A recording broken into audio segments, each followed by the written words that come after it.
नमस्कार दोस्तों, स्वागत है आप सभी का हमारे इस यूट्यूब चैनल में।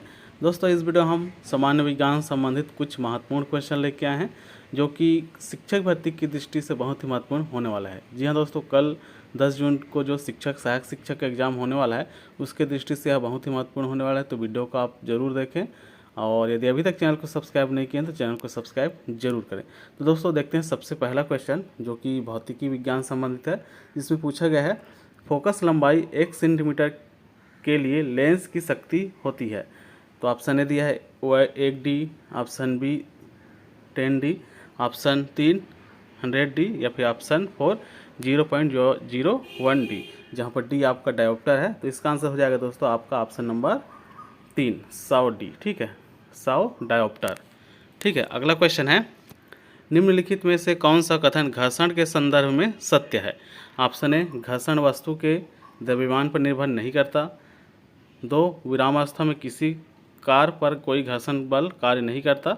या फिर सी लोटनिक घर्षण सर्पी घर्षण से कम होता है। ऑप्शन 4 वायु घर्षण गुरुत्व की दिशा में कार्य करता है।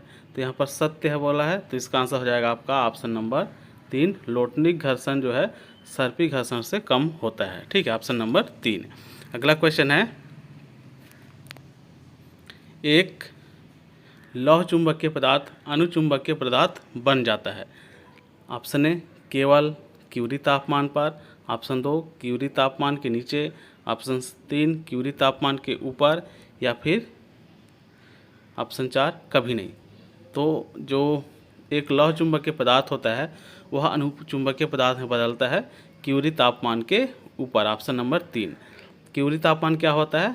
क्यूरी तापमान वह तापमान होता है जिसमें जो लौह चुंबकीय पदार्थ होता है वह अनुचुंबकीय पदार्थ में बदल जाता है। ठीक है, तो ऑप्शन नंबर 3 इसका आंसर हो जाएगा। अगला क्वेश्चन है निम्नलिखित में से कौन सा प्राकृतिक चुंबक का एक उदाहरण है। ऑप्शन ए बार चुंबक, ऑप्शन 2 घुड़नाल चुंबक, ऑप्शन 3 लोडस्टोन का मैग्नाइट, या फिर ऑप्शन 4 विद्युत चुंबक। तो इसका आंसर हो जाएगा दोस्तों आपका ऑप्शन नंबर 3 लोडस्टोन का मैग्नेटाइट। ठीक है, अगला क्वेश्चन है चांद की सतह पर एक वस्तु का भार 60 न्यूटन है, पृथ्वी की सतह पर इसका भार क्या होगा।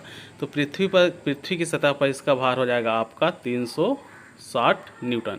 जी हाँ दोस्तों, क्योंकि जो चांद पर भार होता है वह पृथ्वी के भार के 6 गुना कम होता है। ठीक है, यहाँ पर आप लोग देख सकते हैं जो चंद्रमा का भार होता है पृथ्वी की तुलना में 1:6 होता है। उस दृष्टि से जो है 360 इसका आंसर हो जाएगा। यदि चंद्रमा पर यदि आपका 6 किलो वजन है तो आपका पृथ्वी पर वजन हो जाएगा 36 किलो। ठीक है, इस प्रकार से इसका आंसर हो जाएगा। ठीक है, अगला क्वेश्चन है कृत्रिम उपग्रह के लिए कौन सा स्रोत होता है, ऊर्जा का कौन सा स्रोत होता है। Option A 1 Pawan, option 2 hydro, option 3 सौर, या फिर ऑप्शन 4 गतिज। तो कृत्रिम उपग्रह के लिए ऊर्जा का स्रोत होता है आपका सौर, ऑप्शन नंबर 3।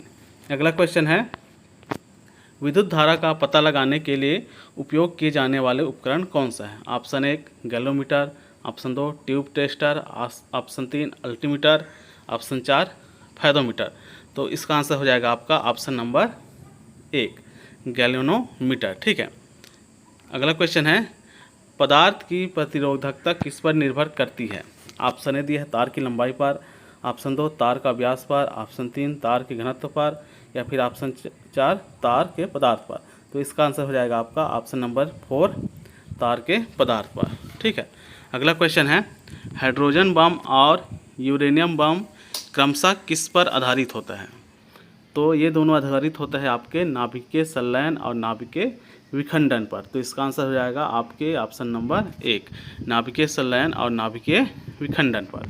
ठीक है, अगला क्वेश्चन है रेडियो कार्बन डेटिंग तकनीकी का प्रयोग खालिस्तान की आयु के अनुमान लगाने के लिए किया जाता है। तो ऑप्शन 1 देखते हैं चट्टानों के लिए, ऑप्शन 2 मिट्टी के लिए, ऑप्शन 3 जीवाश्मों के लिए, ऑप्शन 4 इमारतों के लिए। तो कार्बन डेटिंग तकनीकी का उपयोग जो है जीवाश्मों के आयु को मापने के लिए किया जाता है, ऑप्शन नंबर 3। ठीक है, अगला है परमाणु ऊर्जा कैसे उत्पन्न होती है। तो परमाणु ऊर्जा जो होता है वह नाभिकीय विखंडन और नाभिकीय संलयन से होता है। ठीक है, ऑप्शन देखते हैं 1 बड़े नाभिक के विघटन से, जी हाँ, एक छोटे दो नाभिकों के संयोजन से उत्पन्न होता है। जी यहाँ पे सही है ऑप्शन 3, 1 और 2 दोनों सही। हाँ, तो इसका आंसर हो जाएगा आपका ऑप्शन नंबर 3। ठीक है, 1 और 2 दोनों सही। नाभिकीय विखंडन और नाभिकीय संलयन से परमाणु ऊर्जा उत्पन्न होते हैं। अगला क्वेश्चन है, राइबोसोम निम्नलिखित में से किसके लिए कार्यस्थल है? ऑप्शन ए प्रोटीन संश्लेषण, ऑप्शन 2 प्रकाश संश्लेषण, ऑप्शन 3 वसा संश्लेषण, ऑप्शन 4 श्वसन। तो राइबोसोम प्रोटीन संश्लेषण के लिए कार्यस्थल है। ठीक है, ऑप्शन नंबर 1। अगला क्वेश्चन है, निम्नलिखित में से कौन से जल में घुलनशील विटामिन नहीं है? यहाँ पर जल में घुलनशील विटामिन नहीं है, वह खोजना है। तो दोस्तों, जल में घुलने वाला जो विटामिन होता है वह होता है आपका विटामिन बी और विटामिन सी।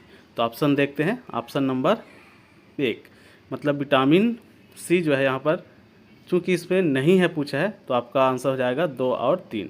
ठीक है, तो 2 और 3 देखते हैं कौन से ऑप्शन में है। ऑप्शन नंबर 2 केवल 2 और 3 यहाँ पर नहीं है पूछा है, तो विटामिन के, डी, ठीक है, ये दोनों क्या होते हैं? वसा में घुलनशील विटामिन होते हैं, जल में नहीं। ठीक है, अगला क्वेश्चन है, खट्टे फलों में कौन सा विटामिन प्रचुर मात्रा में पाया जाता है? तो खट्टे फलों में जो विटामिन पाया जाता है वह है विटामिन सी, ऑप्शन नंबर 3। ठीक है, खट्टे फल जैसे नींबू हो गए, ऑरेंज हो गए, संतरा, इस प्रकार से जो खट्टे फल होते हैं उसमें विटामिन सी पाया जाता है। अगला क्वेश्चन है, लीची फल का खाने योग्य भाग क्या है? ऑप्शन 1 मध्य फल भित्ति, ऑप्शन 2 अंतः फल भित्ति, ऑप्शन 3 बाह्य फल भित्ति, या फिर ऑप्शन 4 एरिल। तो लीची फल के खाने योग्य भाग होता है आपका ऑप्शन नंबर 4 एरिल। ठीक है, अगला है, किस एल्केन को मार्स गैस कहा जाता है? Option 1 methane, option 2 ethane, option 3 propane, या फिर ऑप्शन 4 ब्यूटेन। तो जो मीथेन होता है जिसका फार्मूला CH4 होता है, इस गैस को मार्स गैस कहा जाता है, ऑप्शन नंबर 1 को। ठीक है, अगला है, MgO मैग्नीशियम के ऑक्साइड का विलयन खालिस्तान होता है, अम्लीय होता है, या फिर उभयधर्मी, या फिर उदासीन, या फिर क्षारीय। तो जो मैग्नीशियम ऑक्साइड का जो विलयन होता है वह होता है आपका क्षारीय, ऑप्शन नंबर 4 इसका सही आंसर हो जाएगा। अगला क्वेश्चन है, वनस्पति तेल से वनस्पति घी निर्माण में प्रयुक्त गैस कौन सा है? Option 1 hydrogen, option 2 oxygen, option 3 nitrogen, या फिर ऑप्शन 4 कार्बन डाइऑक्साइड। तो वनस्पति तेल से वनस्पति घी निर्माण के लिए जो गैस प्रयुक्त होता है वह होता है आपका ऑप्शन नंबर 1 हाइड्रोजन गैस। ठीक है, अगला क्वेश्चन है, धवन सोडे जिसे धोने का सोडा भी कहा जाता है उसका रासायनिक नाम क्या है? तो धोने के सोडे का जो रासायनिक नाम होता है वह होता है आपका सोडियम कार्बोनेट, ऑप्शन नंबर 3। ठीक है, सोडियम कार्बोनेट।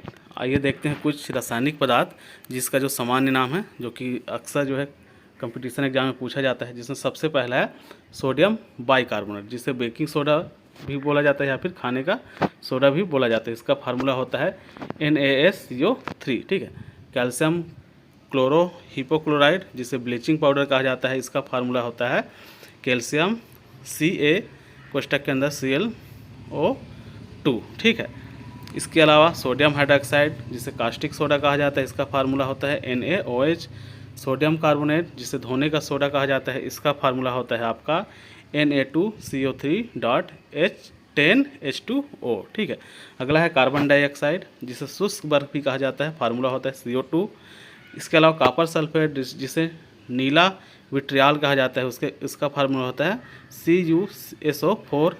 फेरस सल्फेट जिसे हरा विट्रियाल कहा जाता है, इसका फार्मूला होता है FeSO4। इसके अलावा कुछ अन्य यहाँ पर रासायनिक पदार्थ तथा उसके नाम हैं, जिसमें है सल्फ्यूरिक एसिड H2SO4 जिसे विट्रियाल का तेल कहा जाता है, कैल्शियम सल्फेट जिसे प्लास्टर ऑफ पेरिस कहते हैं, इसका फार्मूला होता है CaSO4.1/2H2O। ठीक है, इसके अलावा जिप्सम जो कि भारी इंपॉर्टेंट क्वेश्चन है, वेरी इंपॉर्टेंट क्वेश्चन, इसका फार्मूला होता है CaSO4.2H2O। ठीक है, कास्टिक चूना, इसका फार्मूला होता है CaOH2। Sodium nitrate NaNO3, potassium nitrate KNO3, hydrochloride. ठीक है, इसका फार्मूला होता है HCl। तो इस प्रकार से कुछ रासायनिक जो पदार्थ है तथा उसके रासायनिक नाम हैं, इसको जरूर कंपटीशन एग्जाम में पूछे जाते हैं, तो इसको भी आपको याद करने हैं। ठीक है, अगला क्वेश्चन देखते हैं, खट्टे दूध में कौन सा अम्ल उपस्थित होता है? तो खट्टे दूध में आपका अम्ल उपस्थित होता है, वह है आपका ऑप्शन नंबर 4 लैक्टिक अम्ल। अगला क्वेश्चन है, अम्लीय वर्षा मुख्यतः किसके कारण होता है? तो अम्लीय वर्षा होता है मुख्यतः आपके सल्फर और नाइट्रोजन के ऑक्साइड के कारण। ठीक है, ऑप्शन नंबर 4 सल्फर और नाइट्रोजन के ऑक्साइड। अगला है, निम्नलिखित में कौन सा इमल्सन का उदाहरण है? तो आप सभी जानते हैं कि दूध क्या होता है, एक प्रकार का इमल्सन होता है। तो ऑप्शन नंबर 3 इसका सही आंसर हो जाएगा।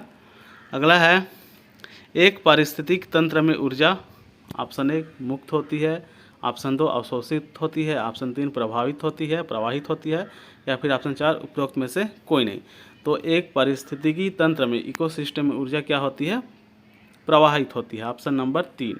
कैसे प्रवाहित होती है? तो ऊर्जा एक स्तर से दूसरे स्तर पर जो है ऊर्जा प्रवाहित होती है। और कितने ऊर्जा? तो केवल 10% ऊर्जा ही प्रवाहित होता है, जिसे 10% का नियम भी कहा जाता है। और इसको कौन दिया था? इसको दिया था लिंडमैन ने। ठीक है, तो इसको भी याद रखना है आपको। अगला है, एक पारिस्थितिकी तंत्र में ऊर्जा का प्रवाह है द्विदिशीय, चक्रीय, एक दिशीय या फिर बहुदिशात्मक। तो एक पारिस्थितिकी तंत्र में ऊर्जा का प्रवाह होता है एक दिशीय। ठीक है, ऑप्शन नंबर 3।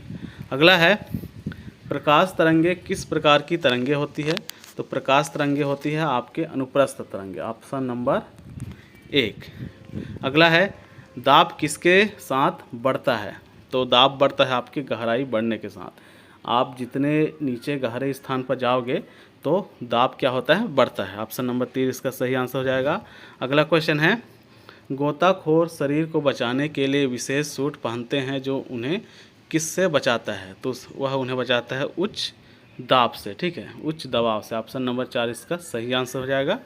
अगला है, आप अपने मोबाइल फ़ोन की रिंगटोन की प्रबलता बढ़ाते हैं तब रिंगटोन की आवृत्ति ऑप्शन ए बढ़ती है, घटती है, समान रहती है या फिर इनमें से कोई नहीं। तो यह होती है ऑप्शन नंबर 3 समान रहती है। ठीक है, अगला क्वेश्चन है, वायु में उत्पन्न होने वाली तरंगे सदैव क्या होती है? तो वायु में उत्पन्न होने वाले तरंगे सदैव अनुदैर्ध्य तरंगे होती है। ऑप्शन नंबर 3, जैसे आपके उदाहरण में ध्वनि तरंगे। ठीक है, ध्वनि तरंगे भी क्या होती है? एक अनुदैर्ध्य तरंगे होती है। ऑप्शन नंबर 3 इसका सही आंसर हो जाएगा। अगला है, मांसपेशियों में दर्द के उपचार में उपयोग की जाने वाली विकिरण कौन सी है? ऑप्शन ए अवरक्त, ऑप्शन 2 माइक्रो तरंगे, ऑप्शन 3 पराबैंगनी या फिर ऑप्शन 4 एक्स किरणें। तो मांसपेशियों में दर्द के उपचार में उपयोग होने वाली तरंगे होती है, विकिरण होती है, वह होती है आपके अवरक्त विकिरण। Option number 1। ठीक है, तो इस प्रकार दोस्तों इस वीडियो में हमने कुछ महत्वपूर्ण 25 से अधिक जो है सामान्य विज्ञान संबंधित क्वेश्चन देखे, जो कि कल होने वाले एग्जाम शिक्षक भर्ती के लिए बहुत ही महत्वपूर्ण होने वाला है। तो एक बार वीडियो को ज़रूर देखें। धन्यवाद।